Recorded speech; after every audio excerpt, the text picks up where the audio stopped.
Students, इसमें अपने को सीखना है किसके बारे में, कूलॉम्स लॉ के बारे में कि भाई कूलॉम्स लॉ क्या होता है। ध्यान समझिए, कूलॉम्स लॉ के बारे में पहले मैं आपको दो मेन बात बताऊंगा। जैसे कूलॉम्स लॉ का काम क्या आता है, क्या इसका यूज़ है, तो बेटा इसका यूज़ होता है, कूलॉम्स लॉ बनाया क्यों गया, बनाया गया था बेटा to calculate electric force, to calculate electric force. तो इलेक्ट्रिक फोर्स को कैलकुलेट करने के लिए क्या बनाया गया था बेटा, कूलॉम्स लॉ बनाया गया था। और इस लॉ की कुछ लिमिटेशन ये होती है कि ये लॉ केवल काम करता है दो पॉइंट चार्ज के लिए, कि जब दो चार्ज छोटे छोटे चार्ज हैं, ठीक है, वो कुछ डिस्टेंस पे रखे हुए हैं, तो दोनों चार्ज पॉइंट चार्ज होनी चाहिए। तो ध्यान रखना, this law is only valid for point charges, पहली बात। दूसरी बात बेटा, दोनों चार्ज रेस्ट में होने चाहिए तभी ये लो काम करता है। अगर वो चार्ज के बीच की डिस्टेंस जो है वो चेंज हो रही है तब वो लो कभी भी काम नहीं करता है। तो आपको इस पूरी बात में दो बातें ध्यान रखनी है। दो बात कौन कौन सी? पहली बात, कूलॉम्स लॉ क्या काम करता है, तो इलेक्ट्रिक फोर्स की वैल्यू कैलकुलेट करने के लिए कूलॉम फोर्स काम में लिया जाता है। इस लॉ की दो लिमिटेशंस होती हैं। पहली लिमिटेशन कि ये लॉ जो होता है केवल पॉइंट के चार्ज पे ही काम करता है, पॉइंट चार्ज स्मॉल चार्ज पर ही वैलिड होता है। दूसरी बात होती है बेटा कि ये जो लॉ होता है ये अपने पास में तभी काम करता है जब चार्ज के बीच की डिस्टेंस सेम रहे। अगर चार्ज मूविंग चार्ज हैं, उनके बीच की डिस्टेंस चेंज हो रही है, तब ये लॉ काम नहीं करता है। This is only valid for electrostatics. ठीक, नेक्स्ट बात करते हैं।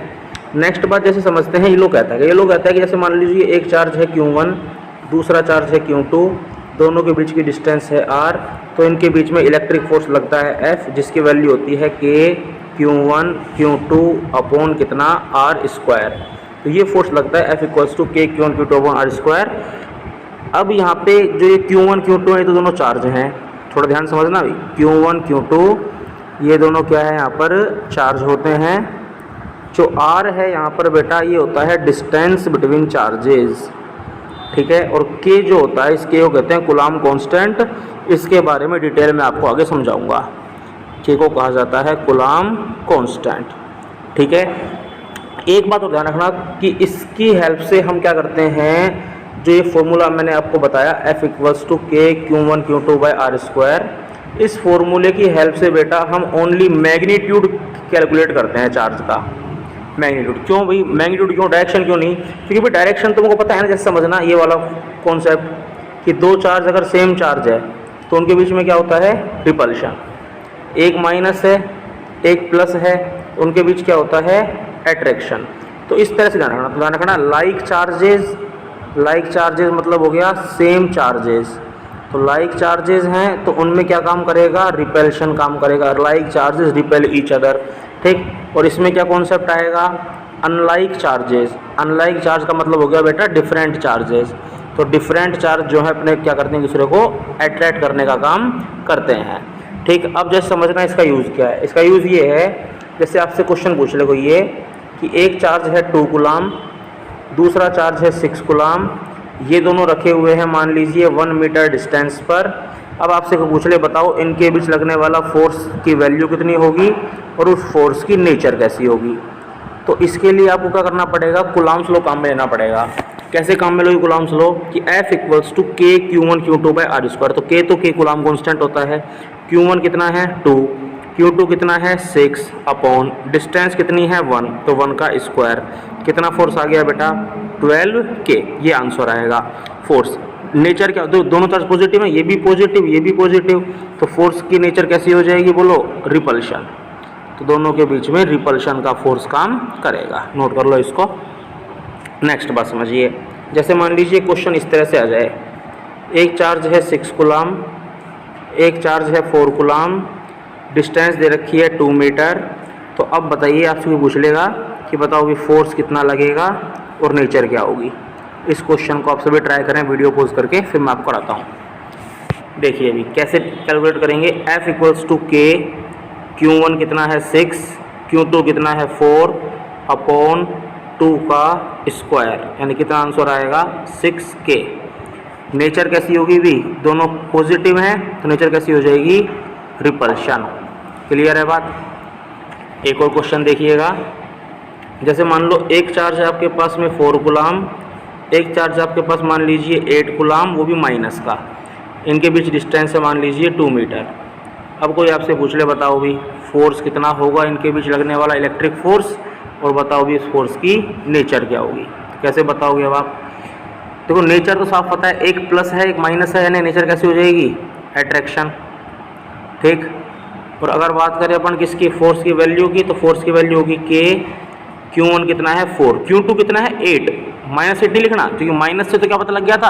अट्रैक्शन। तो ध्यान रखना कि वैल्यू पुट करनी है, 4 का 4 माइनस 8 को भी 8 पुट करना है। ये बात सब सीख लेना ध्यान से, इस चीज़ को मैं लिख ले रहा हूँ, ये चीज़ इंपॉर्टेंट है भी यहाँ पे, ये चीज़ है इंपॉर्टेंट जो बता रहा हूँ कि अगर -8 है तो भी क्या पुट करना है? 8 ही पुट करना है अपॉन 2 का स्क्वायर। 2 का स्क्वायर कर देंगे तो एक पता है कितना आएगा?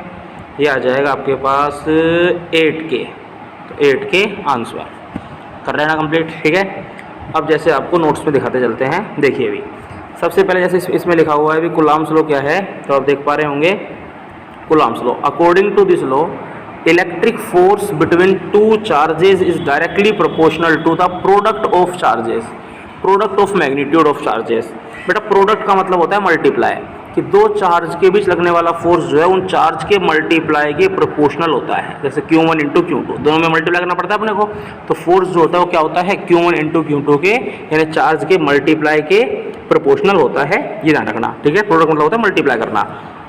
And inversely proportional to the square of distance between them, उनके बीच की डिस्टेंस होती है r, तो उस r के क्या होता है? फोर्स इनवर्सली प्रोपोर्शनल होता है। ये भी अपन ने सीख लिया, ये वाली बात आपको ध्यान रखनी है। दो बात बताइए कूलाम्स लॉ में, दोनों मिलके फॉर्मूला बन जाएगा लास्ट वाला। ठीक है ना।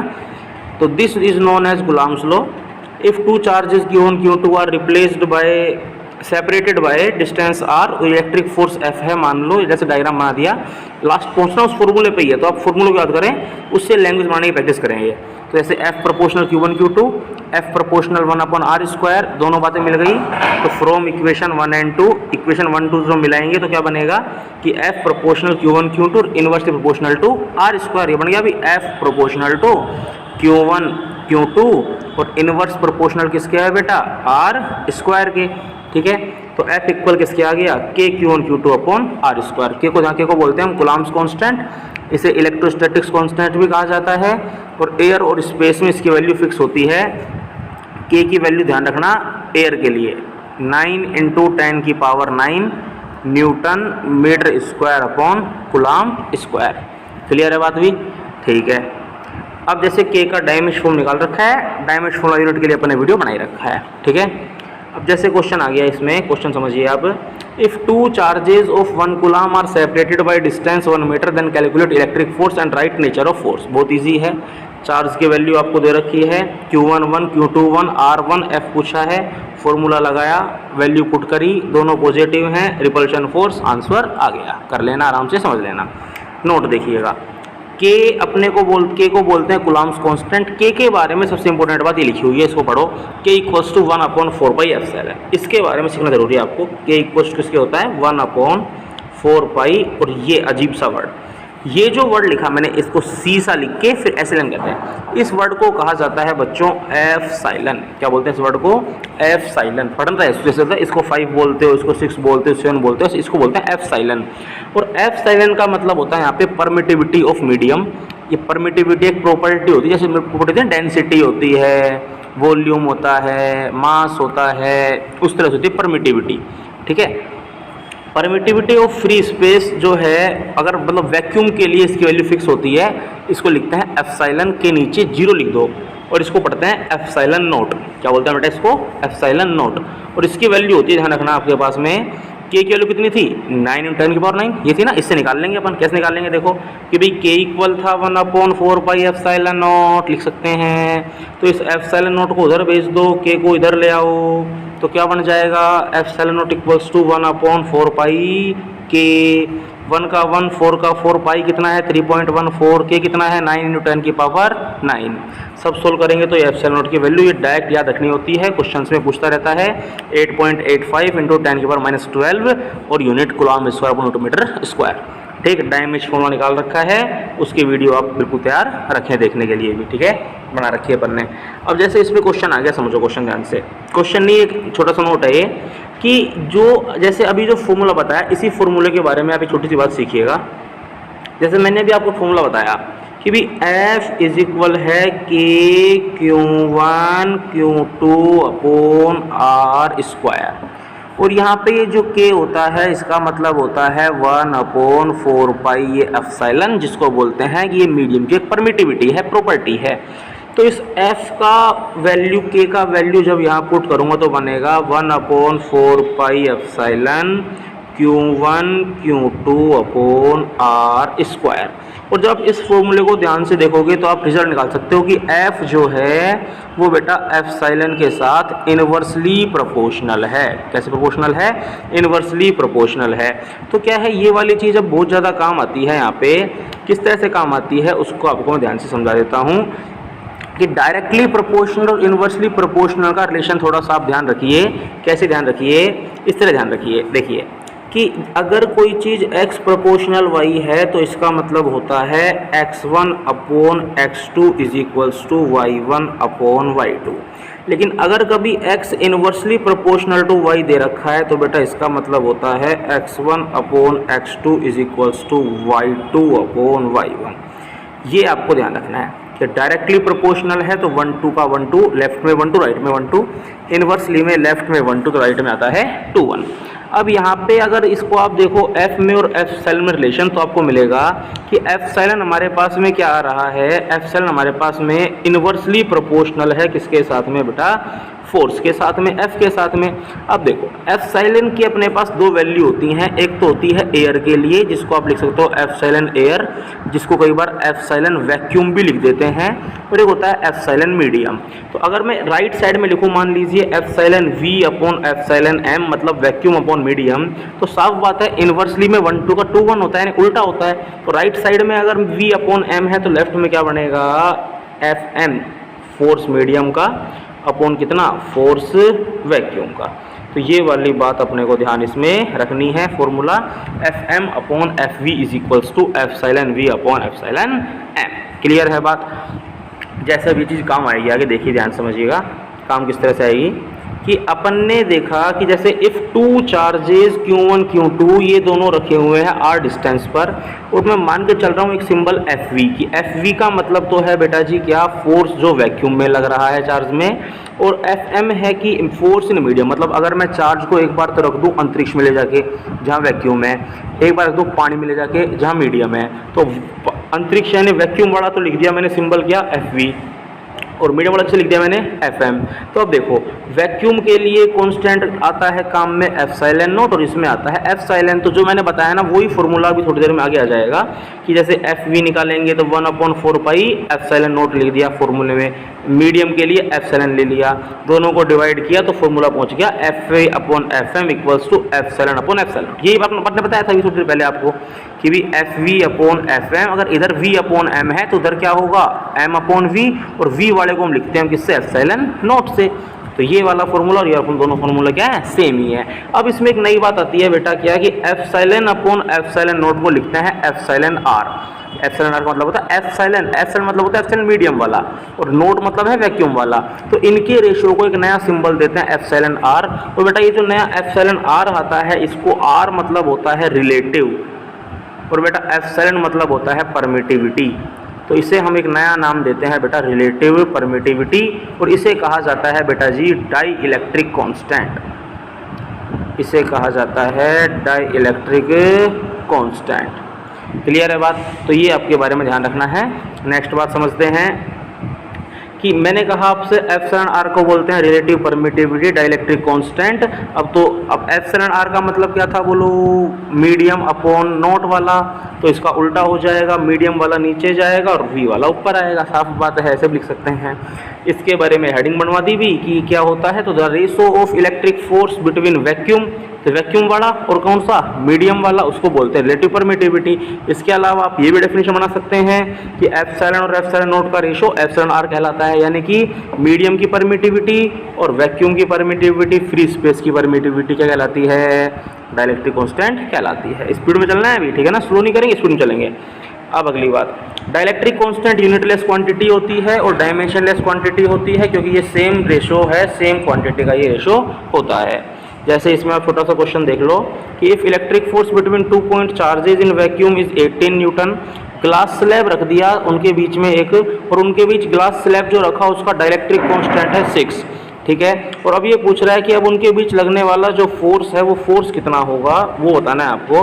देखो वैक्यूम में फोर्स है 18 न्यूटन, एप्सिलॉन कितना है 6, और एफएम आपसे पूछ रहा है। मैंने आपको फॉर्मूला बताया था थोड़ी देर पहले, एप्सिलॉन आर किसके इक्वल था, एफवी अपॉन एफएम के था, 6 equal to 18 upon FM, FM equal to 3 newton. ध्यान रखना बेटा, हर लेक्चर फास्ट होगा क्योंकि आपके पास ऑप्शन रहता है, आप उसको एक बार 2 बार 3 बार देख सकते हैं, समझ सकते हैं, डाउट है पूछ सकते हैं, ठीक है। तो ज़्यादा टाइम अपन उसमें नहीं देंगे, साफ रटे रटाए शब्द, रटे रटाए पूरा स्क्रिप्टेड बातें मैं यहाँ पे आपको बताऊँगा, ठीक है।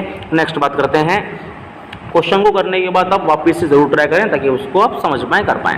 नेक्स्ट बात करते हैं अभी, ये एप्सिलॉन आर की वैल्यू कुछ याद रखनी पड़ती है कि वैक्यूम में 1 होती है, एयर में अप्रोक्स 1 होती है, और मेटल यानी कि कंडक्टर के लिए इनफाइनाइट होती है, कई बार काम आती रहती है, तो वैल्यू याद रख लेना आप। ये ग्लास वाली और वाटर वाली याद करने की जरूरत नहीं है, लेकिन फिर भी लिख दी मैंने, ग्लास में 5 और 10 और वाटर में 80 और 81, 80, 81। इसके बाद एक टॉपिक दे रखा है आपको, डेफिनेशन ऑफ 1 कूलम चार्ज की 1 कूलम चार्ज कैसे डिफाइन करते हैं। बहुत ही इजी वे है, ध्यान समझिए, बहुत समझा देता हूँ आपको मैं। कि जैसे आपने पढ़ा है बेटा F किसके इक्वल होता है, Q1 Q2 अपॉन कितना R²। अगर मैं बेटा दोनों चार्ज कर दूं सेम, Q1 की वैल्यू भी Q कर दूं, Q2 की वैल्यू भी Q कर दूं, दोनों के बीच डिस्टेंस 1 कर दूं, तो बेटा ये बनेगा, यहाँ पे आएगा Q², यहाँ आएगा 1 का स्क्वायर, यहाँ आएगा K, और यहाँ पे आएगा F। और अगर मैं सोचूं बेटा कि F को भी बेटा K ही कर दूं, तो F को भी अगर मैं K ही कर दूं तो F को मिटा के यहाँ क्या लिख दूं, K लिख दूं, तो क्या बनेगा बेटा, K से K क्या हो जाएगा, कैंसिल। और इस कंडीशन में बेटा पता है अपने पास Q कितना आएगा, ±1 coulomb.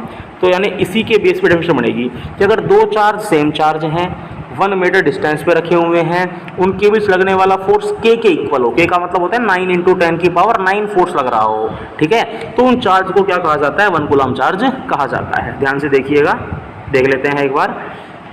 F equals to Q1 Q2 upon R², Q1 भी Q, Q2 भी Q, R भी 1, F इतना कटेगा कपिटेगा तो Q कितना आएगा, 1 कूलम। क्लियर है, इसी बेस पर वो थ्योरी लिखी हुई है। देखो ध्यान से पढ़ के देखो इसको, कि दो चार्ज हों, सेम मैग्नीट्यूड के हों, यूनिट डिस्टेंस यानी 1 मीटर डिस्टेंस सेपरेटेड हों, उनके बीच 9 × 10⁻9 न्यूटन फोर्स लग रहा हो, तो बेटा उस चार्ज को कहा जाता है 1 कूलम चार्ज। क्लियर है, ध्यान दीजिए, ठीक बताएंगे सब, लेकिन बात ये आपकी मेहनत इस लेक्चर को देखने में, मतलब ये मान के चलो आप कि मेरा है मान लो अगर 20 मिनट का शूट, तो 20 मिनट की लेक्चर शूट में आपको उसको समझने में देखने में टाइम लगेगा 1 घंटे का। और अगर आप उसको नोट भी करके तरीके से ऑफलाइन क्लासरूम का फील देके पढ़ना चाह रहे हैं तो कम से कम आपका जो मैटर है वो 2 घंटे का मैटर है। आप आराम से उसको देखें, पढ़ें, समझें, क्वेश्चन करें, रिवाइज करें, ठीक है, डाउट पूछें, तो पूरा 2 घंटे का मैटर आपका होता है, ठीक। और आप इसके पढ़िए, काफ़ी शानदार रिजल्ट दे सकते हैं। तो उस हिसाब से अपन ये तैयार कर रहे हैं। बाकी जिसको करना है वो कर पाएगा, नहीं करना वो नहीं कर पाएगा, उसको थोड़ा सा मेहनत की जरूरत ज़्यादा पड़ेगी। तो इसलिए चीज़ों को ज़्यादा टाइम वेस्ट अपन नहीं करेंगे। वेक्टर फॉर्म ऑफ कूलम्ब्स, और ये बातें बार बार हर वीडियो में नहीं बताऊंगा, एक वीडियो में बता दी, हर वीडियो में नहीं बताएंगे, ठीक है। Vector form of Coulomb's law, vector form क्या आती है, देखो इसके बारे में थोड़ी सी बात सुनना आप बेटा। अगर कहीं पे आपको लिखा मिले A vector equal to B vector, और अगर कहीं पे आपको लिखा मिले बेटा A vector equals to -B vector, देखो इन दोनों में फ़र्क होता है। इसका मतलब होता है बेटा फोर्स की वैल्यू भी सेम है और डायरेक्शन भी सेम है, जबकि इसका मतलब होता है बेटा फोर्स की वैल्यू सेम है लेकिन डायरेक्शन क्या है, अपोजिट है। यानी अगर दोनों साइड प्लस प्लस है, दोनों साइड सेम साइन है, मतलब डायरेक्शन भी सेम होगी, लेकिन अगर एक साइड प्लस है एक साइड माइनस, तो डायरेक्शन अपोजिट होगी। और बेटा न्यूटन का एक लॉ पढ़ा होगा आपने, जिसको कहते हैं एक्शन रिएक्शन लॉ। नहीं मिले तो अपना वीडियो देख लेना, वीडियो मिल जाएगा। तो एक्शन रिएक्शन लॉ जो होता है उस लॉ में बेटा ये समझाया जाता है, क्या समझाया जाता है कि दो फोर्स हैं F1 इक्वल टू -F2, यानी एक्शन रिएक्शन जो होते हैं वैल्यू में सेम, डायरेक्शन में अपोजिट, वही बात कूलम्ब्स लॉ में अप्लाई होती है। जैसे मान लीजिए एक चार्ज है 2 कूलम, एक चार्ज है -5 कूलम, ये कंडीशन है। तो ये चार्ज अगर बेटा इसको अपनी तरफ खींच रहा है ना, तो पक्का ये वाला चार्ज भी इसको अपनी तरफ खींचेगा, यानी कि ये एक एक्शन का रिएक्शन भी होता है। तो बात ये होती है Coulomb's law action reaction law को फॉलो करता है, उसी बात को यहाँ पे समझाते हैं, जिसे कहते हैं vector form of Coulomb's law, ठीक है। देखिए ध्यान से, तो वेक्टर फॉर्म समझाने के लिए हमने क्या किया, हमने बताया यहाँ पे कि भी 2 पॉइंट चार्जेस हैं Q1 Q2, सेपरेटेड है R डिस्टेंस से, और पोजीशन वेक्टर दे रखे हैं आपको उनके, ठीक है, R1 R2, और position vector of charge Q1 Q2 और R1 R2, और अकॉर्डिंग टू फिगर। देखो ध्यान से समझना, इस डायग्राम को आप ज़्यादा अच्छा ऐसे बना सकते हो, समझो ध्यान से।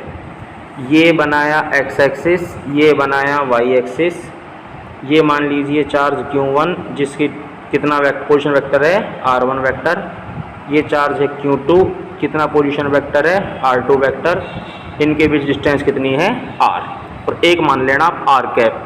R कैप इसलिए कि इसके अलोंग जो फोर्स आएगा R कैप के डायरेक्शन में जो है उसको पॉजिटिव ले लेना, उसके अपोजिट जो है नेगेटिव ले लेना, तो फायदा हो जाएगा। इससे प्रूफ ये करना है आपको F1 equal to minus F2, ये प्रूफ करना है आपको, ठीक है। चलो देखते हैं, ध्यान देते हैं। तो बेटा जी देखो यहाँ पे लिख दिया अपन ने कि R1 क्या है position vector of Q1, R2 क्या है position vector of Q2, F21 और F12, इसे सिंबल थोड़ा ध्यान समझना। ये लिखा हुआ है F21, यहाँ पे ये लिखा हुआ है F21 कि electric force on charge 2 by Q1, कि F का मतलब फोर्स, 2 मतलब 2 नंबर चार्ज पे लग रहा है, Q2 पर लग रहा है, 1 मतलब Q1 लगा रहा है, ठीक है। Same to same F12 force किस पर लग रहा है बोलो, Q1 पे, कौन लगा रहा है by Q2। R cap unit vector ले लिया, कहाँ से कहाँ की तरफ ले लिया डायरेक्शन, Q1 से Q2 दिखा रखी है, देखो ध्यान से इस साइड ले रखी है R कैप। अब ले लिया फोर्स, तो फोर्स F21 की वैल्यू फोर्स को देती K1Q2 बाई R स्क्वायर, ये भी K2 by Q1 R square, them force same होता है हमेशा K1Q2 R, फॉर्मूला सेम है, इसमें लगा दिया R कैप, वेक्टर फॉर्म में हमेशा R कैप लगता है, ठीक है।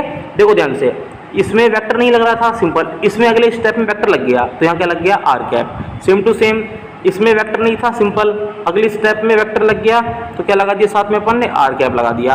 अब बोले सर जी R कैप से फर्क क्या पड़ता है, बहुत आसान, सुनो ध्यान से। F21 और R कैप, इसमें देखो ये पॉजिटिव दोनों पॉजिटिव लिए हैं, जबकि अगले वाले स्टेप देखा आप ध्यान से, ये स्टेप देखो अगला F12 और R कैप, इसमें माइनस लगा रखा है। तो बेटा माइनस का कारण क्या है, क्योंकि बेटा F12 और R कैप अपोजिट डायरेक्शन में, ध्यान से देखो डायग्राम देखना, समझ में आएगा बात, समझो ध्यान से। F12 किधर लग रहा है, उधर, R कैप किधर है, इधर, दोनों क्या हुए बोलो, अपोजिट डायरेक्शन हुए ना। तो अपोजिट डायरेक्शन हुए, इसका मतलब क्या हो गया बेटा, इसका मतलब फोर्स अपोजिट है, और फोर्स अपोजिट है तो अपोजिट साइन में लगाना है, माइनस लगाना है। ऐसे ही वो दोनों सेम है तो प्लस लगा दिया, ठीक है। तो ये वाली बात अपने को ध्यान रखनी है, दोनों को डिवाइड करोगे तो ये बन जाएगा। तो साफ बात है कि भाई इसका मतलब वैल्यू में same magnitude, opposite direction, action reaction जो है ये लो को काम कर रहा है, फॉलो कर रहा है, इसका मतलब न्यूटन लो को फॉलो ये करता है, ठीक है। अब सुनो नोट है कुलाम्स फोर्स यानी electric force between two charges acts along line joining these charges, यानी it is central force. Coulomb's force होता है बेटा सेंट्रल फोर्स, सेंट्रल फोर्स का मतलब होता है दोनों चार्ज को ज्वाइन करने वाली लाइन पर काम करता है, इसी लाइन पर, या तो उधर या इधर, उसी लाइन पर काम करता है, ठीक है, इसे बोलते हैं सेंट्रल फोर्स। दूसरी बात, अगर दो चार्ज हैं, आर डिस्टेंस है, आर कैप है, तो साफ लिख सकते हैं F equal to K1Q2 by R R cap. Vector कुछ नहीं है तो कुछ मत लगाओ, वेक्टर लगाओगे तो आर को लगाना पड़ेगा, ठीक। और आप पता है unit vector R cap, vector का लेक्चर देखना अपना, ये होता है R अपॉन R, तो R का R और नीचे R आएगा तो वो R इंटू R स्क्वायर क्या हो जाएगा, R क्यूब हो गया, तो R स्क्वायर क्या हो गया यहाँ पे, R क्यूब हो गया, ठीक है। अगली बात, जिस स्टेप को दिक्कत हो बता देना, एक वीडियो बना के इसको सोल्व कर देंगे, ठीक। क्वेश्चन दे रखा है, क्वेश्चन आप ट्राई करेंगे, मैं हिंट दे देता हूँ उसमें। एक प्रोटॉन है, एक इलेक्ट्रॉन है, डिस्टेंस 48 मिलीमीटर है, इलेक्ट्रिक फोर्स पूछा है। प्रोटॉन पे चार्ज होता है 1.6 × 19 कूलम, इलेक्ट्रॉन पे चार्ज नेगेटिव का होता है, डिस्टेंस 48 मिलीमीटर होती है। फॉर्मूला होता है equals to K1Q2 by R square, Q1 पता है, Q2 पता है, मिली का मतलब 10⁻³ से मल्टीप्लाई करना होता है, ठीक है। फॉर्मूला लगाया, K की वैल्यू पता होती थी, वैल्यू पुट कर दी, सब सॉल्व कर लिया, आंसर आ गया। क्लियर है बात, खत्म। अगली बात, 2 पॉइंट चार्जेस 9e4e रखे हुए हैं r डिस्टेंस पर, ये पूछ रहा है तीसरा पॉइंट चार्ज कहाँ रखूँ जिससे कि ये इक्विलिब्रियम में रहे। इक्विलिब्रियम मतलब होता है नेट फोर्स जीरो कर दो, तो नेट फोर्स जीरो करना मतलब होता है कि तीसरा, देखो ये डायग्राम बना रखा, कि ये डायग्राम देखो, एक चार्ज 9e, एक चार्ज 4e, ये थर्ड चार्ज है, इस चार्ज पर एक फोर्स लगा इधर की साइड F1, एक लगा राइट साइड में F2, नेट फोर्स जीरो मतलब F1 इक्वल कितना कर दो, F2, F1 इक्वल F2 कर दिया। F1 कितना लगेगा, K1Q2, तो K पहला चार्ज 9e, दूसरा Q, और इनके बीच डिस्टेंस देखो, टोटल डिस्टेंस दे रखी है बेटा R, ये डिस्टेंस कितनी मान लिया अपन ने x, तो R ये आ गया x का स्क्वायर, तो ये डिस्टेंस x थी, तो वो डिस्टेंस कितनी हो जाएगी, डिस्टेंस हो जाएगी R माइनस एक्स। क्लियर है बात, तो ये डिस्टेंस होगी R माइनस एक्स का होल स्क्वायर। क्लियर है, नेक्स्ट बात समझते हैं, सोल्व किया, आंसर आ जाएगा अपना x equal to 3r/5, famous question है, तैयार रखना। नेक्स्ट देखिए बात, सुपर पोजिशन प्रिंसिपल, बहुत इजी प्रिंसिपल होता है, टोटल चार्ज निकालने, टोटल फोर्स निकालने का काम करता है। According to this principle net force on a charge is in system is equal to the vector sum, यानी सबको वेक्टर जोड़ दो, वेक्टर एडिशन कर दो। क्यों कर दो वेक्टर एडिशन? क्योंकि भी फोर्स वेक्टर क्वांटिटी होती है ना, इसलिए भी वेक्टर मतलब सेम डायरेक्शन में है तो फोर्स ऐड कर दो, अपोजिट डायरेक्शन में है तो फोर्स सब्सट्रैक्ट कर दो। तो ये वाली बात ध्यान रखनी है, ठीक। तो उसी के बारे में इसको बोलते हैं सुपरपोजिशन प्रिंसिपल, ठीक है। लेट सिस्टम, मान लो n चार्ज सिस्टम में चार्ज है Q1 Q2 Q3 Qn, उनके पोजीशन वेक्टर मान लो R1 R2 R3 Rn, ये सभी हैं, ठीक है। और फोर्स लग रहा है मान लो ये रहा F01 फोर्स है, F02 फोर्स है, F0n फोर्स है, ठीक है। ये डायग्राम बना दिया अपन ने अलग अलग, ये पहले चार्ज का पोजीशन वेक्टर, ये दूसरे का, ये तीसरे का, ये nवे का, इन पे फोर्स थे, पहला फोर्स लगा, दूसरा फोर्स लगा, nवा फोर्स लगा, तो टोटल फोर्स निकालना है F, तो क्या होगा? सबके एडिशन के इक्वल ये होगा। This is known as superposition principle, ठीक। अगला देखिए क्वेश्चन, अगला क्वेश्चन दे रखा है two charges of magnitude Q are separated by distance R, a third charge Q is placed at middle, what will be its value so that complete system remain equilibrium.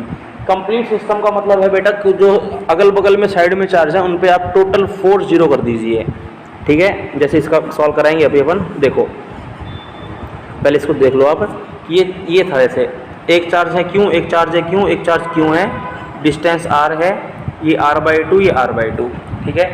तो मैंने इस एक charge पर force zero कर दिया, तो F1 + F2 = 0। तो इस चार्ज पर देखो, एक तो ये वाला चार्ज फोर्स लगाएगा, मान लो इधर फोर्स लगाया इसने, तो डिस्टेंस कितनी है इसकी? R/2, तो KQ1 Q2 R/2 का स्क्वायर। एक ये लगाएगा, इससे डिस्टेंस कितनी है इसकी टोटल? R, तो KQ1 R², दोनों इक्वल कर दिए, आंसर आ गया Q - Q/4। अगला क्वेश्चन क्या पूछा था? इसने कहा था 4 चार्जेज ईच ऑफ 2 कूलम रखे हुए हैं x एक्सिस पर, ठीक है। 2 माइक्रो कूलम है बेटा, एक 0 पर रखा है, एक 2 पर, 4 पर, 8 पर रखे हुए हैं। बताओ भी नेट फोर्स एट 2 सेंटीमीटर वाला। तो देखो बहुत इजी क्वेश्चन है, डायग्राम देखिए, ये रहा। तो देखो ये है 0, ये है 2, ये है 4, ये है 6, ये 8। तो हमको 2 वाले पर फोर्स निकालना है यहाँ पर। देखो इस वाले पर, अब इस वाले पर देखो सब फोर्स लगाएंगे, ठीक है। तो देखो पहली बात तो आप समझना, Q की वैल्यू 2 माइक्रो कूलम है। Q कितना है बेटा? 2 माइक्रो कूलम। तो आप समझना बेटा, माइक्रो का मतलब होता है 10⁻⁻6 से मल्टीप्लाई करना। तो 10⁻⁻6 से मल्टीप्लाई कर दिया। Net force at 2 centimetre F पूछा है। F1 है बेटा force at A due to O, ठीक है। अब देखिए आपको बताता हूँ, यहाँ पे थोड़ा इस तरह से लाइन बनी हुई है, यहाँ पर एक 2 वाला चार्ज है, तो इस पर देखो, तो यहाँ वाला चार्ज ये भी धक्का मारेगा, इधर बड़े चार्ज हैं ये भी इधर धक्का मारेंगे ऐसे, ये चार्ज है, ये चार्ज है, ये सब धक्का मारेंगे इस पर ऐसे। तो देखो इधर वाले फोर्स जो है वो सब आपस में जोड़ दो, इधर वाला फोर्स अलग है उसको माइनस कर दो, नेट फोर्स आ जाएगा, ठीक है ना। तो मैंने देखो कैसे किया है, पहला फोर्स निकाला, दूसरा फोर्स निकाला, तीसरा फोर्स निकाला।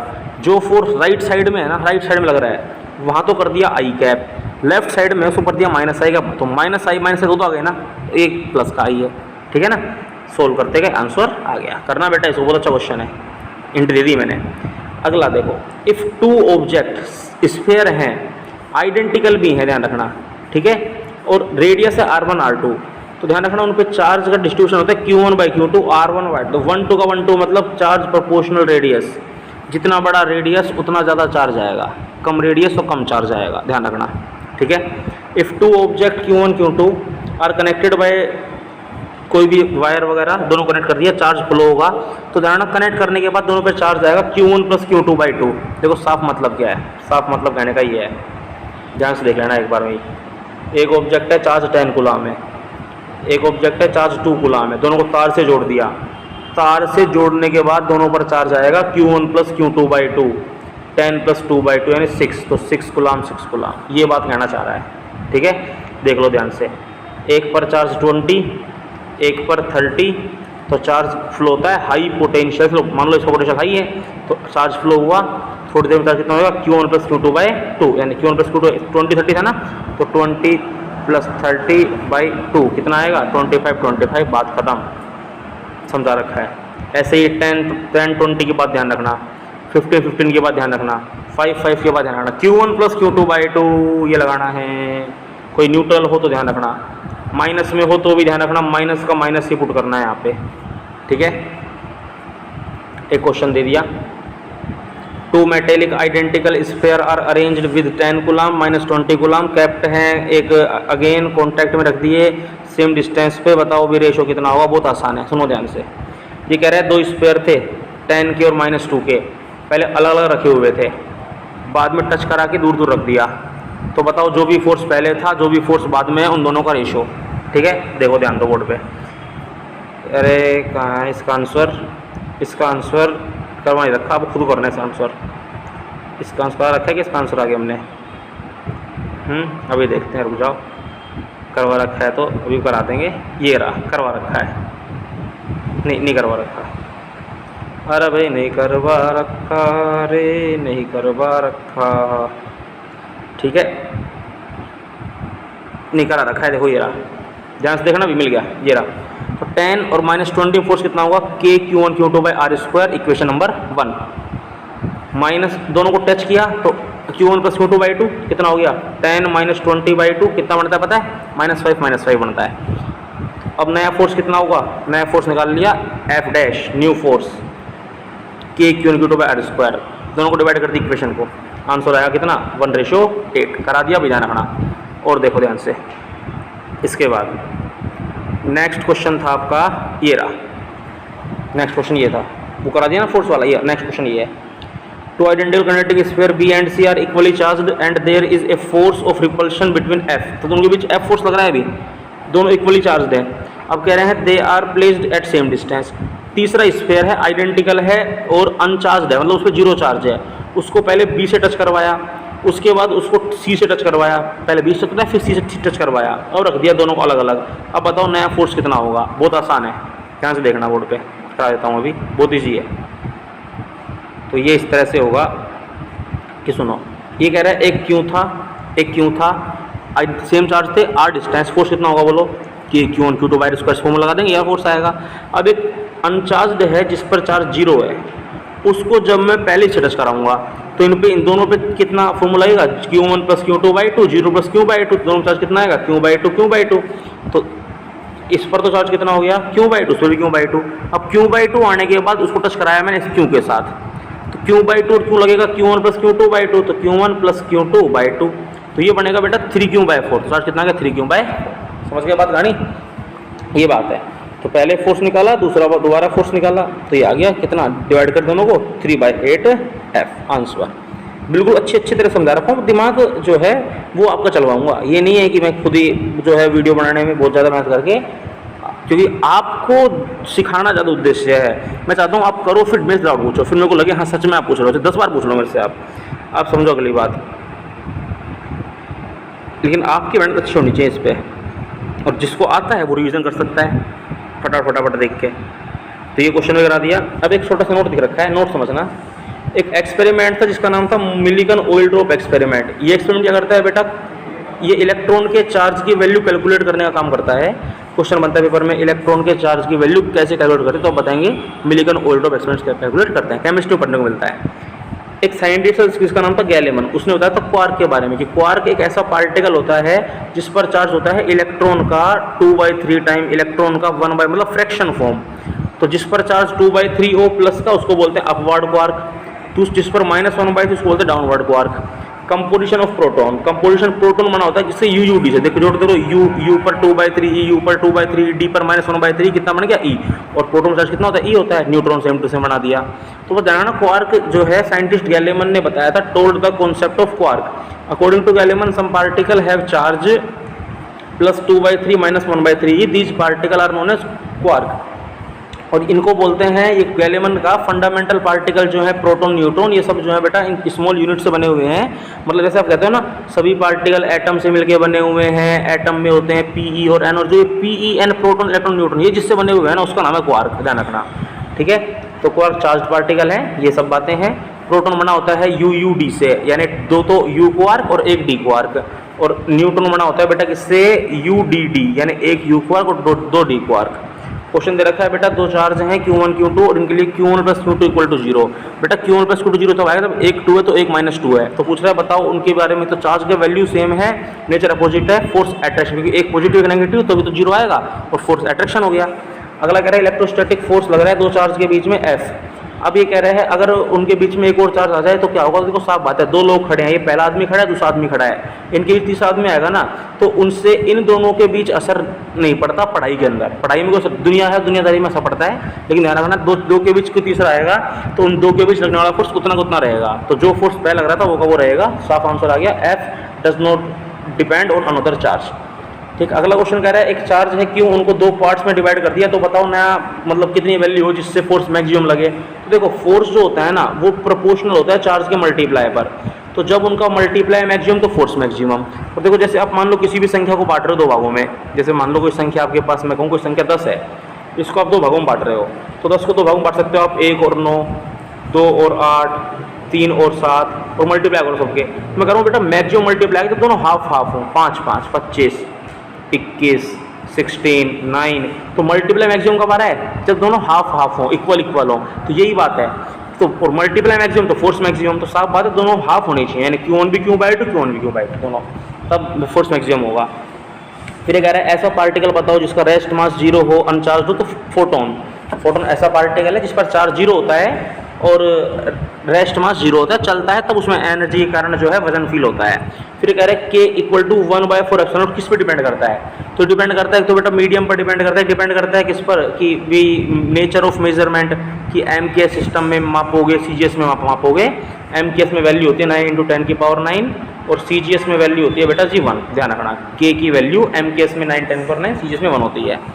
फिर एक क्वेश्चन दे रखा था electrostatic force between 2 protons at distance r f, we kept electrons on the इतना इतना डिस्टेंस। तो कह रहा है वो देखो साफ बात है, प्रोटॉन इलेक्ट्रॉन पे चार्ज दोनों पे सेम होते हैं, तो जितना चार्ज प्रोटॉन लगा तो उतना इलेक्ट्रॉन f, क्योंकि because proton electron charge same. भाई एक प्रोटॉन रखा है एक प्रोटॉन रखा है, उनके बीच फोर्स लग रहा है f, अगर आप इलेक्ट्रॉन रख दोगे तो भी फोर्स f लगेगा, क्योंकि दोनों पे चार्ज तो सेम है ना। इसलिए प्रोटॉन की जगह इलेक्ट्रॉन रखने पर केवल मास से फर्क पड़ता है, और मास से रिलेटेड होता है ग्रेविटेशन फोर्स। तो electric force only depend on charge, and because when we are placing electron on the place of proton, then charge will remain constant, so force will remain constant. It means if before force is 0, then after placing electron force also will be F, so new force will be also F, because charge की जगह मास पे depend नहीं करता वो। For equal charges क्यों located at equal corners, square question काफ़ी अच्छा है, स्क्वायर पे चार्ज रखे हुए हैं, फोर्स पूछा है, तो आप इसको ट्राई करना। मैं आपको हिंट दे देता हूँ, इसको मैं एक्सप्लेन नहीं करूँगा क्योंकि मैं बाकी भी हिंट ला के एक्सप्लेन कर रहा हूँ, आप खुद करें क्वेश्चन। न्यूमेरिकल पे दिमाग खराब बचेगा, खुद का लगाना चाहिए।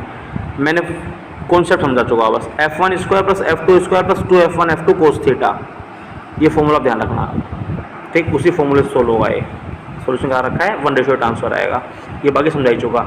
इलेक्ट्रिक फील्ड के बारे में ध्यान रखना, चार्ज के अराउंड का फील्ड इलेक्ट्रिक फील्ड कहलाता है। दो तरह समझते हैं इसको, मैथमेटिकल समझते हैं, ग्राफिकल समझते हैं। मैथमेटिकल समझते हैं जिस पॉइंट से उससे कहते हैं इलेक्ट्रिक फील्ड इंटेंसिटी, जिसके ऊपर लेक्चर मिल जाएगा, वीडियो बना हुआ, आपको अपने देख लेना इसमें। और ग्राफिकल समझते हैं इलेक्ट्रिक फील्ड लाइन, इसमें भी आपको वीडियो बना मिल जाएगा, प्लेलिस्ट में देख लेना आप, प्लेलिस्ट में नहीं तो लिंक जो है बता देना, मैं दे दूँगा, मिल जाएगा आपको।